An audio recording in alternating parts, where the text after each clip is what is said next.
Entonces las diferencias son, ¿no ven? De la porción supramesocólica y mesocólica, ¿cuáles van a ser? Uno, el calibre, aquí en la parte superior es de mayor volumen. Otro, que la parte supramesocólica está irrigado por las ramas de la arteria gastroduodenal, las ramas de la hepática, ¿no ven? Es otro. ¿Cuál es la otra diferencia? Aquí en esta parte superior va a haber las vellosidades, ¿ya? Vellosidades duodenales.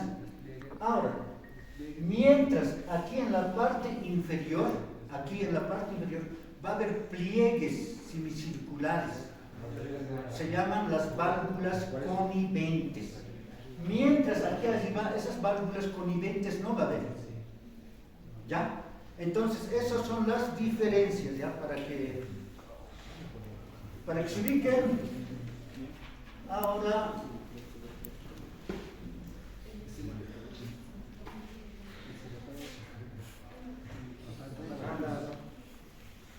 les decía, ¿no? Parece páncreas, que parece páncreas. El páncreas en sí, ¿no ve? Si en resumen lo hablamos, es una glándula anexa al tracto gastrointestinal. Es una glándula de tipo, ¿será endocrino o será exócrino? Mixto. Es mixto, es decir, es los dos, ¿ya? Tiene una secreción externa y una secreción interna. La secreción externa, jóvenes, ahorita ya vamos a primero una introducción daremos al páncreas. El páncreas tiene 4 Cs. Más adelante. ¿Cuáles son? Cabeza, cuello, cuerpo, cola. Ya esos son los 4 Cs. Ya sea cuadrado, no es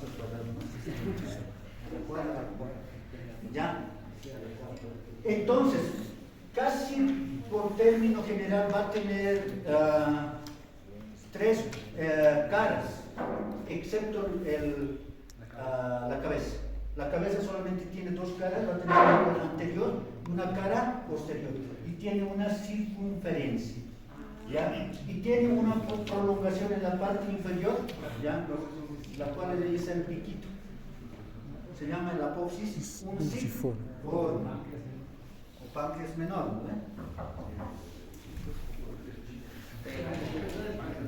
Cuando hemos hablado de la pared anterolateral, aquí todo está aquí el abdomen, ¿verdad? Hemos dividido en 9 cuadrantes, ¿verdad? ¿Se acuerdan, no ven?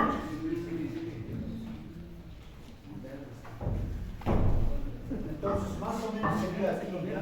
Tal vez los 9 cuadrantes son así, ¿no ven? Ahorita específicamente vamos a hablar de dónde, de aquí, de toda esta parte. Ya, ahí está el páncreas. Entonces el páncreas está por detrás casi del estómago, ya está por detrás del colon transverso y de las asas intestinales. Entonces, ¿qué es? Es un órgano, es una glándula retroperitoneal. A su vez, si hablamos en relación a los vasos, entonces va a ser es un órgano anterior a los grandes vasos de la columna vertebral. Ya, entonces, como les decía, tiene 4 Cs. En el cuerpo ya va a tener 3, en el cuerpo y cola ya va a tener 3 caras, ¿ya? Una cara anterior, cara posterior y cara inferior. Es decir, va a descansar sobre lo que es el colon transverso. Esta cara inferior, jóvenes, por ejemplo, el lumbar no debe tener su cara inferior, el amigo tampoco. ¿Por qué les digo? O sea, en aquellas personas que ya son un poco obesas, es decir, ¿no es cierto? Lo que es el abdomen aumenta, ¿no es cierto?, las grasas y va a empujar al páncreas. Entonces, por el hecho de que ya está empujando, ya aparece otra cara más, es decir, la cara inferior. Es decir, la cara inferior es inconstante. O sea, en En aquellas personas delgadas no vamos a encontrar la cara inferior. ¿Ya? Entonces esa es la razón. ¿Ya? Otra cosa, No tienes cara. no tienes cara inferior.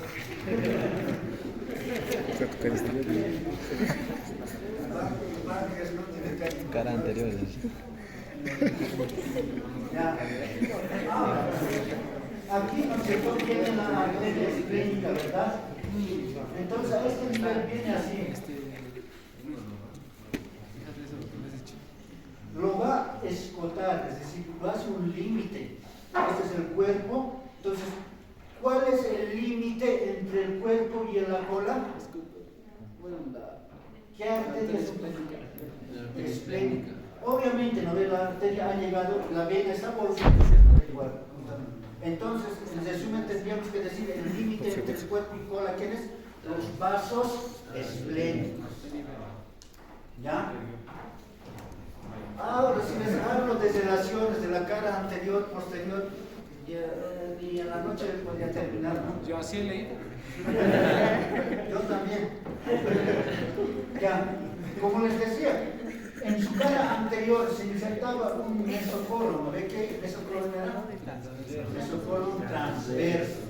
Entonces es la relación más importante que podríamos ver. Después los vasos esplénicos, a su vez va a ser el límite entre el cuerpo y la cola, todo eso, ¿no? Si hablamos del peso, de la longitud, tiene una longitud de 15 centímetros, una altura de 6 a 7 centímetros a nivel de la cabeza, tiene un espesor de 2 a 3 centímetros, tiene un peso de 70 a 80 gramos. Bueno, solamente les voy a hablar y no les voy a mostrar nada. ¿Ya? Eso ya he leído por ustedes. Ya. Hace rato les mencionaba que el páncreas es mixto, ¿no? Tiene la función de secreción externa y interna. La secreción externa, una partecita, o sea, vamos a hablar un ratito de algo microscópico, ¿ya? De algo microscópico.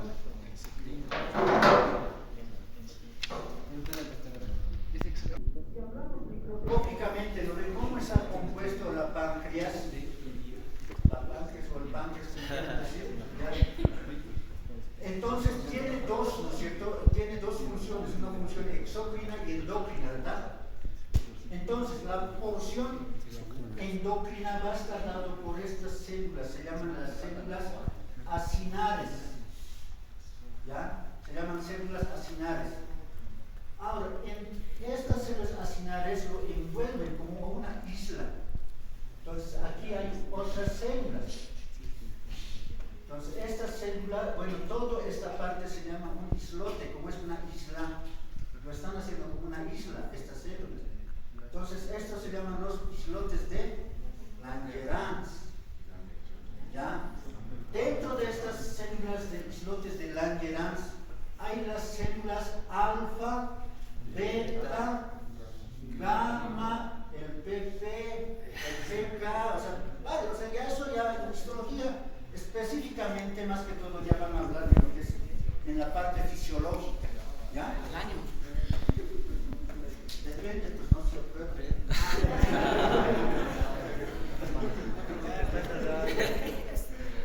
No es para desanimarles, ¿ya? Porque cada de estas células, bueno, va a secretar pues un tipo de sustancia. Antes de estas células, ¿no es cierto?, cumplen la función exócrina, es de secreción externa. Entonces, a este nivel va a haber pues conducto. Ya aquí todos los conductitos se van a unir los conductos y van a formar un gran conducto. Entonces, estas células acinares, ¿qué secretan? El jugo pancreático. Es decir, su secreción es a través de un conducto. Esta parte quiero que me entiendan. La parte exocrina, su secreción es a través de un conducto. Primeramente son conductos pequeños, ¿ya? y en todo el trayecto los conductos pequeños se unen a un gran conducto, el conducto principal del páncreas. Entonces ese se llama el conducto principal del páncreas o el conducto de Wilson. ¿Ya? Entonces, a su vez, aparte de este conducto principal, va a haber otro conducto accesorio, que se llama el conducto accesorio o de Santorini. Todos esos dos conductos, ¿dónde terminan? En la segunda porción del duodeno. A nivel de la segunda porción del duodeno, ¿ya? Generalmente vamos a encontrar dos ampollas duodenales, o papilas duodenales, que se llaman la papila duodenal mayor o carúncula mayor. En ahí va a terminar el conducto principal. Ahora hay otro carúncula menor o papila duodenal menor, donde termina el conducto accesorio. Todos en la segunda porción del duodeno, en su cara interna. Estas papilas duodenales, jóvenes, en algunos momentos puede ser inconstante. Entonces, en vez de eso, ¿qué va a haber? Va a haber una dilatación, una ampolla. Va a haber un abultamiento que se llama la ampolla hepatopancreático. O también la ampolla de Bater, se llama. ¿Ya? Ampolla de Bater. A nivel de esa ampolla de Bater, en algunos casos va a haber dos orificios o solamente un orificio. Cuando hay un orificio, solamente un orificio, hay un esfínter, como una válvula, se llama el esfínter de Oddi. ¿Están comprendiendo? Hemos dicho, el conducto principal del páncreas termina en la segunda porción del duodeno. A veces hay una carúncula. Cuando no hay una carúncula, hay una ampolla. ¿No es cierto? Entonces, este conducto principal no solamente termina solito. A su vez, de aquí del hígado viene otro conducto. Se llama el conducto colédoco. Este colédoco juntamente viene en busca del conducto pancreático. A veces los dos juntitos terminan. ¿Por qué les estoy hablando de esto? En la mayoría de sus casos, ya cuando ustedes ya ejerzan, Dios mediante, ustedes van a ser tal vez cirujanos del abdomen, la mayor parte van a ver esto. Entonces, ¿qué es lo que van a ver a este nivel de la segunda porción del duodeno? Como viene el conducto colédoco, esta es la vesícula, el saco biliar en este caso, el líquido de Segorio viene, aquí se forman los cálculos, ¿verdad? Entonces esos cálculos vienen aquí y se incrustan, se lo taponean así en este caso, a este conducto. Es decir, a nivel de la carúncula mayor o bien a nivel de la ampolla de Bater. Entonces va a obstruir, no solamente va a obstruir este conducto colédoco, ¿a quién más va a obstruir? Al conducto pancreático. Entonces todo se va a desencadenar, es decir, primero había una policistitis, ¿no es cierto? O sea, había una inflamación, ¿no es cierto?, a través del cálculo biliar, entonces la ha taponeado, ¿no es cierto? Después de colicistitis va a haber una colangitis y posteriormente, ¿qué va a provocar? Porque el páncreas va a decir, pues quiero sacar mi producto, ¿no ve? Entonces se va a contraer. Entonces, tanto contraerse no va a sacar su producto. ¿Qué es lo que pasa? Tanto esfuerzo va a producir lo que es una pancreatitis. ¿Ya? Entonces, esto es lo más importante, jóvenes, que ahorita les puedo mencionar. O sea, esto van a ver pues el resto de su vida, es más frecuente en nuestro medio, ¿no es cierto?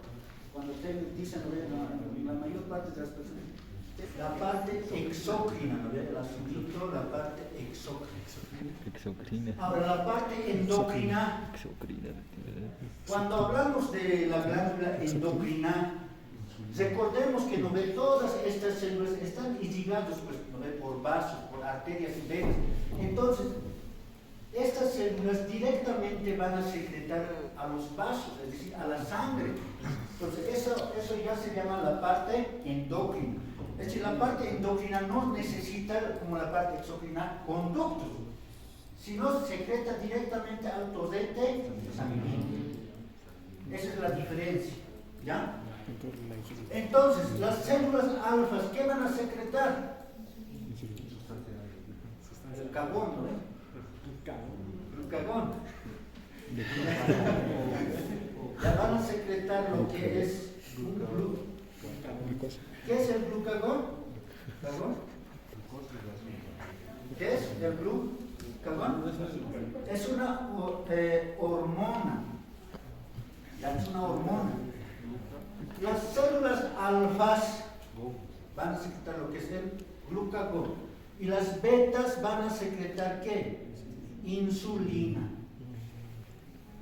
Entonces, ¿por qué es importante el páncreas? Tal vez ustedes estaban esperando que les voy a hablar de relación. Esto es lo que van a hablar pues toda su vida, es decir, de lo que es el diabetes, ¿no ven?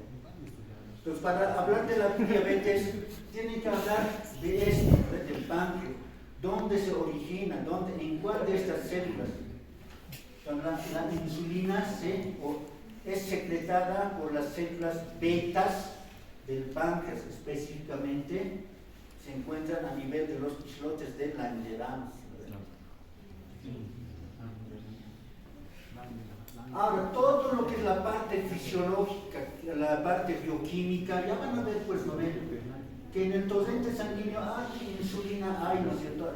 Mejor dicho, hay insulina, pero en algunos casos, por estos casos de la vida, hay una pancreatitis, puede ser una pancreatitis aguda o crónica, ya tal vez ya no se van a secretar en mayor cantidad, van a disminuir todo eso. En el torrente sanguíneo también ya no va a haber pues los quimios receptores que captan la insulina. Entonces la insulina, ¿qué es lo que hace? Que del torrente sanguíneo, imagínense que aquí es el torrente sanguíneo. ¿Qué es lo que hace la insulina? Aquí están las células, ¿no ven? Entonces, a este nivel la insulina dice, va a estar en la parte de una compuerta. O sea, a grandes rasgos les estoy hablando, para que me entiendan. Entonces, digamos que aquí hay una compuerta, aquí están las insulinas, dice la insulina, hay alto azúcar, dice, no, aquí que traiga, aquí lo voy a reservar, yo lo voy a utilizar, va a decir, ¿no? Pero, en algunos casos, esta insulina ya no va a cumplir su función. Entonces, va a haber mayor concentración de azúcar en el torrente sanguíneo. Si ya no va a pues, dejar a las células, entonces por esa razón se va a producir lo que es la diabetes. ¿Ya? Eso les estoy indicando a grandes datos, porque si habláramos igual de la parte fisiológica y bioquímica, pues ni en esta semana acabaríamos, ¿ya? Obviamente, porque en la parte fisiológica, al menos, allí hay una especialidad, ¿no? De los diabetólogos. Entonces, solamente esa parte van a estudiar. O sea, todo lo que se produce, toda esa cadena se va a desencadenar, ¿no es cierto? Todas esas reacciones químicas. ¿Ya? Eso sería en relación del páncreas. Después, ¿qué más? ¿Qué hora tiene?